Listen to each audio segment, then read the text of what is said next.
районында бик баганалар белән уратып алынган Казан авиация институтының беренче бинасында 1758 елда Россия империясында 3-нче булып ирләр гимназиясе ачыла. Бу уку йорты төбәк мәгарифен һәм мәдәниятне үстерүгә зур өлеш кертә. Чөнки биредә Россия патшалыгы киңлегендә беренче тапкыр рәсми рәвештә рус патшабикәсе Екатерина II фәрманы буенча татар теле классларын ачалар. Шул ук фәрман нигезендә тәүге татар теле укытучысы да билгеләнә. Ул Казанның күренекле тәрҗемәчесе, җәмәгать эшлеклесе Сәгыйд Хәлфин була. Бу ни дигән сүз? Бу татар теленең 250 ел элек үк Россиядә дөньяви фәннәр рәтенә кертелгән икәненә ишарә итүче кирәк каккысыз дәлил. Әмма бүген бу фәннең җәмгыятьтәге урыны, үз халкының аңа карата мөнәсәбәте нинди соң? Мәгариф системасында хезмәт кылганнарның ихлас ниятләрен кайтарырлык түгелме?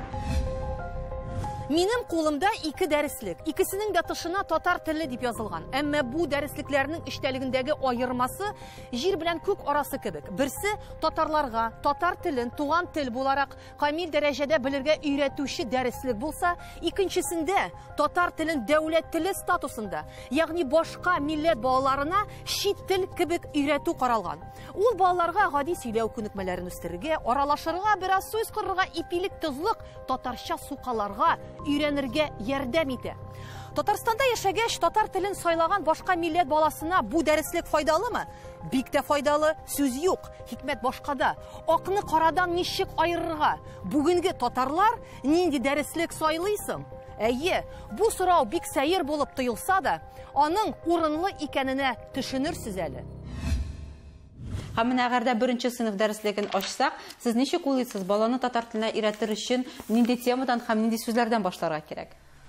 Минем исемем Илзирә. Миңа шул катлы яшь. Әйе, дөрес әйтәсез. Бездә дә әлеге темадан башлана, әйдәгез танышабыз дип. Ышансаң ышан, ышанмасаң юк. Татар теле бетә китә дип чаң суккан заманда районнарда бу дәреслекләрнең куллану даирәсе ишая бара. Басманың тышы да, эчке ягы да сокланырлык. Шуар рәсемнәр, түбәтәй кигән геройлар китап битләреннән миллилек аңкып тора. Укый башласаң, эчтәлеге генә татар сүзен бишектән ишетеп үскән колакка сәеррәк. Әмма бу гадилекнең үз җае да бар икән. Татар телен өйрәнә башлаган балага яңа bir dünya. Шуннан да әлеге дәреслекләр бик популяр һәм гомумән безнең Татарстан Республикасы районнары буенча киң кулланышта, масса күләм кулланышта. Чөнки безгә шалтыратуларда күп укытучыларга әлеге методика белән эшләү бик ошый. Гомумән кайбер китаплар бит инде китаплар түгел, дәреслекләр кырылганалар, грамматика белән тутырылган. Ә монда күбрәк аралашуга безне кырылган бала аралашырга тиеш. Мин кайвакыт менә татар телле төркемнәрнең укытучылары белән аралашам, менә кайберләре әйтәләр, әйе чыннан да балаларга аралашу авыррак. Безнең дәреслекләр буенча балалар инде үзе турында, үзе белән таныштырып, үзе турында сөйләргә, үзенең кая яшәве, үзебезнең республикабызның Казаныбыз турында, гомумән республикабыз турында сөйли белә торган балалар. Әлеге дәреслекләр балаларны сөйләргә өйрәтә күбрәк. Беренче сыйныфта татар телен өйрәнә башлаган укучы, ул мәсәлән элементар җөмләләрдән башлый. Мәсәлән, 2 сүздән торган җөмлә: мин укучы. Әйме, мин Олег, минем исемем Ирина. Аннары ул җөмлә төзи: мин мәктәпкә барам, мин мәктәптә укыйм, мин мәктәптән кайтам. Тел белгечләре әйтүенчә, татар теленә өйрәтүче бу методиканың үз максаты, үз бурычлары, үз принциплары бар. Ул нигездә дөньяда гомумән бөтен чит телләргә өйрәтүче методикалар белән аваздаш. Балада иң элек сүзлек запасын булдырырга кирәк. Мәктәпне тәмамлаганда ул кимендә 1000 татар сүзен белергә һәм бу сүзләрне төрле шартларда җөмләдә дөрес урнаштырып, чыктым аркылы күпер булмас өчен ипилек тозлык сукаларга өйрәнергә тиеш. Татар теленең катлаулы грамматик формаларын, фигыльнең заманнарын, исемнең килешләрен белү бурычы куелмый. Тел фикер ияләре тарафыннан әзер калыпларга салынган килеш өйрәтелә. Авызыңны каптайым, укып кына мулла булмассың, ләкин бу белем арбасына нинди чын татар үз баласын утыртыр. Татарча белмәүче балалар, әгәр дә татар телен ана теле буларак үзләштерә алмыйлар икән, аларның белем дәрәҗәләре җитми икән, аралашу дәрәҗәләре камил түгел икән, әлбәттә, әти-әни. Монда күп әйбер әти-әнигә бәйле дип мин саныйм. Әти-әни җиңел юлны сайлый. Ни өчен минем балам интеге банда синтаксис, морфологик анализ өйрәнеп утырсын? Ярый, ул бит татар телен дәүләт теле буларак укыту төркемендә ул бары тик сөйләшә, аралаша һәм җиңелрәк материалны үзләштерә дигән нәтиҗәдә алар менә балаларын шушы төркемнәргә утырталар. Математиканы фәннәр патшабикәсе диләр. Без дә белер-белмәс санап, шуңа инанып карыйк әле. Газиз туган телләрен халыклар гариза язып сайлый башлагач, республика мәктәпләрендә татар телен сайлаучылар саны ел сайын 2-3%-ка кими бара. 2019 уку елында 67% булса, 2 елдан соң бу күрсәткеч 63%-ка төшеп тәгәрәгән. Бу санны процент белән үлчәсәң күп тә түгел кебек. Чынлыкта исә бу республикада ел сайын 4-5 мең бала туган теленнән ваз кичә дигән сүз. Күңелгә таш. Ләкин бу да өстән йөзү генә. Татар телен туган телем дип сайлаган 289 мең балага республикада 2 төрле юнәлештә белем бирелә. Берсендә татар теле шын туган тел булып, тулы канлы фән итеп өйрәтелә. Республика мәктәпләренең күпчелегендә ул уртача атнасына 2 сәгать татар теле, 1 сәгать әдәбият рәвешендә керә. Икенче юнәлеш нәкъ алдан сөйләп алынган татар телен дәүләт теле буларак өйрәтү. Биредә шулай ук программа буенча 3 сәгать дәрес каралган. Укытучы дәресләрдә тел кагыйдәләренә дә, 1000 еллык тарихы булган татар әдәбиятына да, татар әдипләренең катлаулы тормыш юлларына, гаҗәеп аһәңле әсәрләренә дә тәфсилләп тукталмый. Моңа вакыт та, мөмкинлек тә юк. Чит ят сүзләрне ятлау зарур. Укытучылар бу төркемнәрне шартлы рәвештә рус һәм татар төркемнәре дип атап йөртәләр. Бер караганда гомумән татар телен сайлаган балаларга шөкер итеп торасы кала. Шулар арасында туган телен камил дәрәҗәдә үзләштерергә теләгәннәрен өф итеп утыртасы. Әлбәттә, без татар төркемнәрен әзрәк үстерү ягында, арттыру ягында һәм инде әзрәк кенә баланың кызыксынуы бар икән татар теле белән, аны инде башка айрым өйрәтеп, индивидуаль программалар белән айрым өйрәтеп, аны айрым әзерләп, татар телен әзме күпме белә торган баланы рус төркеменә утыртып куйса, ул ничектер үзенең көймәсендә утырган кебек түгел. Ул аны аңлый да, ләкин шул вакытта аның технологиясе башка өйрәтүнең. Шуңа күрә ул ничектер югалып та кала. Мин калса, мин инде әтиәннәргә дә әйтәм. Әгәр дә сезнең балагыз әзме күпме татарча сөйләшә икән, сезнең татар төркеменә бирегез. Рус төркемендә аңа беренчедән кызык түгел, икенчедән ул ничектер үз урынында утырмаган кебек миңа. Аның димәк кайдадыр баш миендә барыбер бар ул система, әйме? Кайдадыр аның мин татар дигән бер ноктасы утырып тора баш миендә. Рус төркемендә күбрәк рус төркемендә. Шул телне белмәү сәбәпле әти-әниләре инде балаларын рус төркеменә бирәләр. Безгә инде бу бик ошап та бетми, чөнки аларга татар телен тирәнтенрәк өйрәтәсе килә, чөнки аларның нәселләрендә татар канага ләкин инде рус төркемнәрендә күбрәк Шунысы кызганыч ки, бу күренеш бүген хәтта тарихта миллилеге белән шырланган районнарга да хас. Бу Мәгариф министрлыгының милли бүлеге җитәкчесе киң җәмәгатьчелеккә чыгарган рәсми мәгълүмат. Иң гаҗәбе, Тукай кавымыннан чыккан Арчаның 5000 татар баласы арасыннан 1000-е туган телен дәүләт теле статусында, ягъни рус төркемнәрендә укый. Биектау һәм Кукмара районнарының да хәлләре шөкерле-бөкерле. 1000-нән артык бала туган теленең бар мөмкинлеген үзләштермичә кала. Әмінә Рус районы дип гел телгә килгән лайышта 4000 бала татар телен укый икән. Шуның 1000-е генә милләте буенча шын татар. Һәм шул 1000 татар баласының 939-ы татар телен саф, камил дәрәҗәдә белергә омтыла. Питрәш күршеләренең исә хәле мактанырлык түгел. 2874 татар баласының нибары 30% гына шын татар телен өйрәнә икән. Без математиклар түгел, ләкин бу саннарны кушкач чәчләр үрә тора. Татарстан Республикасының төньяк районнарында гына 7000-гә якын укучы, татар халкының киләчәге, өмете, язмышы шын мәгънәсендә телсез кала. Дәүләт телен сайлаган чиракта нәрсә югала? Әдәбият югала. Бала бары тик чит тел кебек инглиз теле, немец теле кебек бары тик татар телен генә өйрәнә. Әйе, программа буенча без аның ишенә татар язучыларының әсәрләрен, әдәбиятны өлешчә керттек. Әмма дә ләкин бу инде тулы канлы әдәбият түгел. Ә менә туган тел буларак өйрәнгән очракта безнең инде барлыкка килә татар әдәбияты. Бик күп татар балалары татар телен өйрәнә нәкъ менә дәүләт теле буларак, рус төркемнәрендә.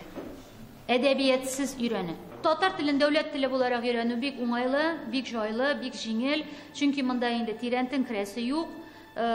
Бу бары тик сөйләм, коммуникациягә корылган программа, шуңа күрә әти-әни әйе безгә шул җиткән инде диде, шуны сөйләй. Әмма дә ләкин без әдәбиятыбызны югалтабыз. Детей становится больше, да? Да, действительно, в нашем районе рост детей очень сильно наблюдается. Если в том году количество учеников у нас в районе было 4200, на сегодняшний день общее количество учеников в 18 школах составляет 6203 ученика. Соңгы елларда Питрәш районында бар да җитеп ашып тора. Яңа матур бистәләр төзелә, ул бистәләрдә хәтта мәктәпләр ачыла, ул мәктәпләрдә татар теле дә укытыла, сүз дә юк, булдыралар. Ә нинди юнәлеш буенча укыталар? Монысы мөһим түгел кебек. Родноймы, родной. Менә районның мәгариф бүлеге җитәкчесе өчен дә татар теле ике чабата, бер кием. Как родной государственный татарский язык. Нет, если выбирают как государственный, то тогда они обучаются по одной программе. Если выбирают как родной, то по другой программе. Родной татарский язык именно. Да. Родной татарский язык. Родной татарский язык охват составляет 60%. Ул бит татар баласы. Рус мәктәбендә укучы татар баласы. Ана син кем, мин кем дип утырып кына булмый бит. Ул татар баласы булгач, татар телнең үзенчәлекләрен, аның мөмкинлекләрен белеп чыгарга тиеш. Узган гасырның 90-нчы еллары башында җәмгыятьтә барган сәяси, икътисади бурылышлар милли мәгърифкә зур йогынты ясый. Тел белгечләре алдына укыту системасын яңа алымнар, яңа дәреслекләр, программалар, методикалар белән энә-җибенә кадәр байыту бурычы куела. Шул шалкымлы еллардан башлап бүгенге көнгә кадәр дистәләгән фәнни китаплар авторлары, ирле-хатынлы галимнәр Харисовлар, рус мөхитендә үскән татар балалары да телне камил дәрәҗәдә үзләштерә ала дигән өметтә яшиләр. Аларның дәреслекләре әле дә сафта. Татар халкы җир тырмашып, зур көч куеп алган бу казанышлар гомерле булырмы? Менә әти-әниләр гаризасы буенча хәр мәктәпкә бирәләр инде. Менә ничек ул, нинди әти-әни икән, минем аның берәрсен күрәсем килә, үзенең әтисе, әнисе, әбисе, бабасы сөйләшкән телдә баласын сөйләштерәсе килми. Татар төркемнәренә бирмиләр бит хәзер. Күп әти-әниләр, татар әти-әниләре. Әле минемчә, ялгышмасам, беренче елда менә шушы положение кабул ителгәндә, беренче елда рус һәм башка милләт балаларына караганда да безнең татарлар, татар әти-әниләре күбрәк булган. Бирмәүче. Бу бит бөтенләй аңлашылмый. Булай булса, безнең бит милләте, безнең киләчәге әллә ни зур түгел.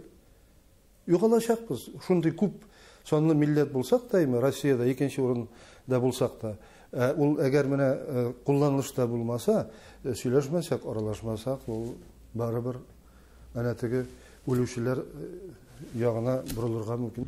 Бу минемчә бала файдасына түгел. Чөнки ул бала татарча әзмәс сөйләшә ала. Аңа исәнмесез, сау булыгыз, гафу итегез дигән сүзләрдән башлап өйрәнергә кирәк түгел татар телен. Ул идә татар сөйләмен ишетә, әбисе бабасы белән сөйләшә. Ул татар. Шулай бит, милләте буенча татар, җаны дип әйтгәндә татар. Шуңа күрә бәлки хәтта андый балалар кай вакытта комачаулап утыралар. Шуңа күрә минемчә андый балаларны әти-әниләр татар төркеменә утыртсалар, анда аңа авыррак булсын, ләкин анда күбрәк мәгълүмат алачак. Ул анда язучыларның иҗаты белән танышачак. Ул анда татар дөньясы турында күбрәк мәгълүмат алачак. Ягъни ул үсеш алачак. Шулай бит, лингвистик күзлектән дә, рухи яктан да. Ата-баба гадәтләрен без дә дәвам итәбез. Безгә кунакка килгәнгә чын күңелдән сөйнәбез. Ой, рәхмәт. Рус халкы шибиләрне көздән санарга куша. Зур, катлаулы сынаулар үткән, бай тәҗрибәле татар халкы булган уңышыңны ушыңда кысып тот ди. Казан артында әлегә әтнә белән балташ кына глобализация тәэсиренә каршы торалар. Берсендә 100%, икенчесендә 90% бала туган телен тирәнтен өйрәнә. Дөрес, авылларда әле телебез күпмедер сакланып килә. Безгә бигрәк тә район үзәлекләрендә бара торган телне югалту процессы ул бик агрессив рәвештә бара, чөнки Казанга, Чаллыга иярергә тырышалар безнең район үзәкләре. Менә безгә бик күп көчне куярга кирәк сезнең белән район җитәкчеләре белән берлектә. Бу барлык идарә структураларына кагыла торган хезмәт, бу бурыч. Безгә район үзәкләрендә эшне кайнатырга кирәк бик бу мәсьәләдә. Безгә хәзер үз көе белән шушы югалып бара торган бу процесска шушы көймәгә утырып тыныч кына барырга ярамый. Район үзәкләрендә минем бу мәсьәлә турында инде берәр тапкыр әйткәнем бар. Безгә милли белем һәм милли тәрбия бирә торган үрнәк ким дигәндә берәр мәктәп, ким дигәндә берәр балалар бакчасы булырга тиеш. Аның эчендә тормышында милли рух ташып торырга тиеш. Ташып торырга тиеш. Кунаклар килү хөрмәтенә генә балаларны айлар буе интектереп өйрәтеп, алардан 15-20 минутлык чаралар таләп итү хисабына түгел, анда искиткеч милли җанлы тәрбиячеләр, укытучылар булырга тиеш. Дөрес, бер тәүлек эчендә, бер җәй эчендә бәлки инде күңелендә булмаган әти-әнине сүтеп курып булмаска мөмкин аның бу дөнья тормышка мөнәсәбәтен. Чөнки инде бар тормышта теге көндәлек тормышның шәхси, аның матди ихтыяҗы белән яшәүче гаиләләр бик күп, һәм алар инде булай да үз хәсрәтем үземә җиткән, бу татар теле минем тормышымда балама киләчәктә нәрсә бирә соң ул дип, кая бара ул аның белә дигән шундый сорау белән яшәүче гаиләләр бик күп. Әмма ләкин шуның өчен без бар сезнең белән. Очрашырга, сөйләшергә, инандырырга, рухландырырга, аның күңелен үзгәртергә. Киләсе уку елында мәктәпләр ни күрер? Балаларны беренче сыйныфка җыйгач белербез. Нәкъ бу дәврдә һәр милләт үз телемә өйрәтегезче дип гариза яза. Ләкин эшнең асылы санда, күрсәткечләрдә дә түгел. Эшнең асылы нияттә бит. Кайчандыр халык авыллар бетә, шәһәр авылларны йота дип сукранды. Авырткан башка тагын бер тимер тарак. Хәзер шәһәрләр үз биләмәләрен арттыра, район үзәкләренә кадәр барып җиттеләр. Узакламый бу замана каланчасыннан авыл түбәләре дә күренер кебек. Яңгырдан соң пәйда булган гөмбәләр кебек, елдан-ел артып барган бистәләрдә күбесенчә яшьләр туплана. Алар нинди тел сайлыйсың? Туган телнеме, әллә дәүләт теленме? Авыл халкы кешедән яхшы түгел дия баласын татарча укыта. Читтән килгәннәр өчен халык сүзе сүз түгел. Менә бу Биектау районының Казан белән чиктәш җирләренә оя корганнар да шул район милли мәгариф күрсәткечләренә күңелне кайырган төзәтмәләр кертүчеләр санында. Татар телен укыгач шул җитә кебек. Аларга акыл сатып йөрисе юк. Бу хәлләргә җентекләп анализ ясап, сәбәпләрне ачыклап, узак сөйләргә, узак язарга була. Әмма сүз куертудан мәгънә бар микән? Объектив шартларны, кыенлыкларны аңлап, эш итү кирәктер. Чөнки мәгариф системасының бер буыны кителгән очракта бөтен чылбырга зыян килергә мөмкин.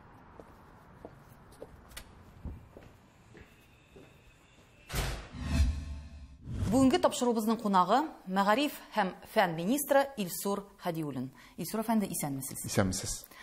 Илсур әфәнде, укытучылар инде киләсе сентябрьгә әзерлекләрен башладылар, чөнки анда бик мөһим вакыйга булачак бит инде. 1 сентябрьдән федераль дәүләт стандартлары, яңа стандартлар керә. Ничек бәялисез инде менә бу документны? Ул бик каршылыклы, бик шундый үзенчәлекле документ бит. Менә туган телләргә карата бу документның нинди якларын уңай дип әйтер идегез, нинди якларын тискәре дип әйтер идегез? Аңлыйсызмы, менә бу туган телләрне укыту, аларны өйрәтү, алар өчен шартлар тудыру инде ул безнең республикабызда 90-нчы еллардан бирле бара. 30 елдан артык республика үзенең җирлегендә Россия өчен үрнәк укыту тәрбия процессын оештырган субъект, республика өчен мәгънәсендә. Безнең республика ул Россияны саклап калучы да, Россияны үстерүче дә, Россиягә үрнәк бирүче дә. Татар телендә белем бирү 90-нчы елдан ачылмады. Татар телендә белем бирү гомер буе барды. Менә без үзебез татар телендә белем алып укып чыккан кешеләр. Һәм шуңа күрә менә масса күләм дип әйтим мин 90-нчы елларда шәһәр мәктәпләрендә, рус мәктәпләрендә татар балаларына татар телен ана теле буларак укыту, рус балаларына татар телен дәүләт теле буларак укыту буенча безнең республика һәрвакыт үрнәк булды. Гел үрнәк булып та кайбер вакытта ярап бетеп булмый. Менә телне белделәр, мәчетләр эшләп килә, ширкәүләр ачыла, телне беләләр, татарча укыталар, рус теленә гомумән бернинди каршы килгән, рус телен күп дигән, өйрәнмибез дигән кеше юк. Халык аңлый, рус телчесез, рус теленнән башка үзеңнең ишетеннән 2 адымда китә алмыйсың. Рус теле кирәк. Татар теленнән башка үзеңнең киләчәгеңне, үзеңнең үз аңыңны үстермичә, үзеңнең бер милләт булуыңны сизеп, горурланып яши алмыйсың. Шуңа күрә менә татар мәктәпләре ачылды.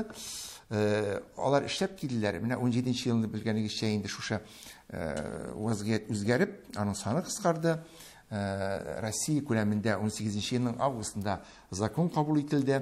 Туган телләр алар уку планының укытылырга тиешле мәҗбүри өлешенә кертелгән, инвариант өлешенә. Әлбәттә соннары кыскарылса да, ул безнең менә 18нче елдан бирле башланып укытылып дәвам ителә. Һәм 14нче маддәдә туган телләрне сайлап алу әтияниләрнең тарафына бирелгән. Кайбер вакытта шундый сораулар туа. Мәсәлән, әйтәләр, biz туган телне өйрәнәсебез килми дип. Туган телне өйрәнәсебез килми дигән сүз ул законга каршы килү.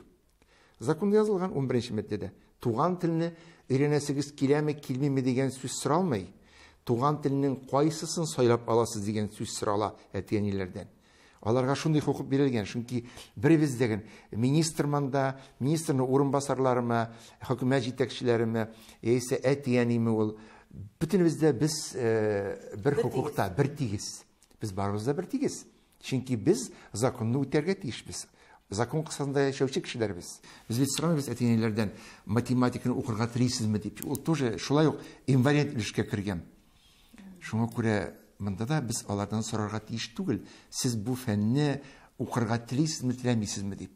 Яңартылган федераль дәүләт стандартларында туган телләр каралган һәм дәүләт теле каралган. Этираша куелган ул туган тел һәм дәүләт теле.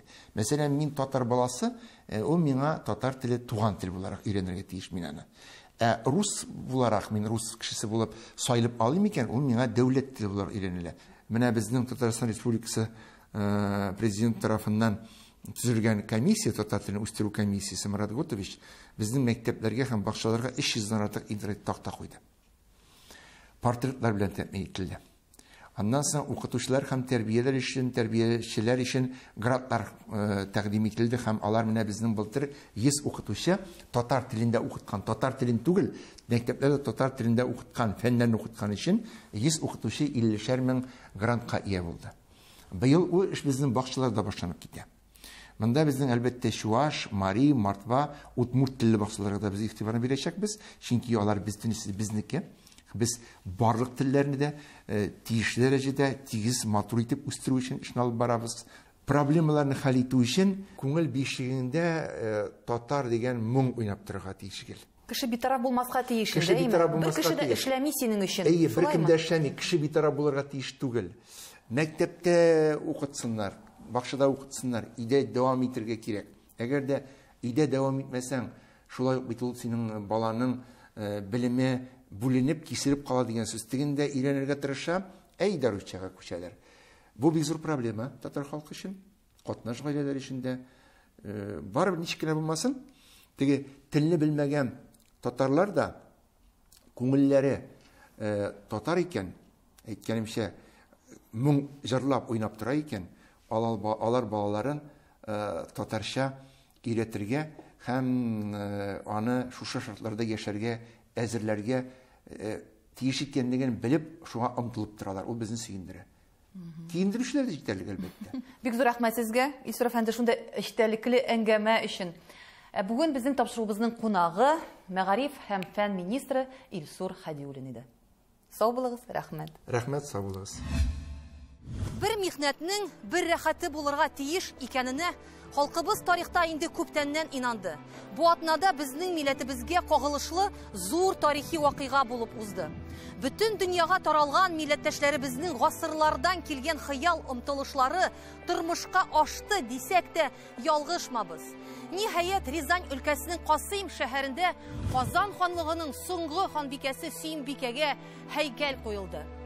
Димәк, аның мәшһүр исеме белән бәйле Россия киңлегендә хәзер 2 урын бар.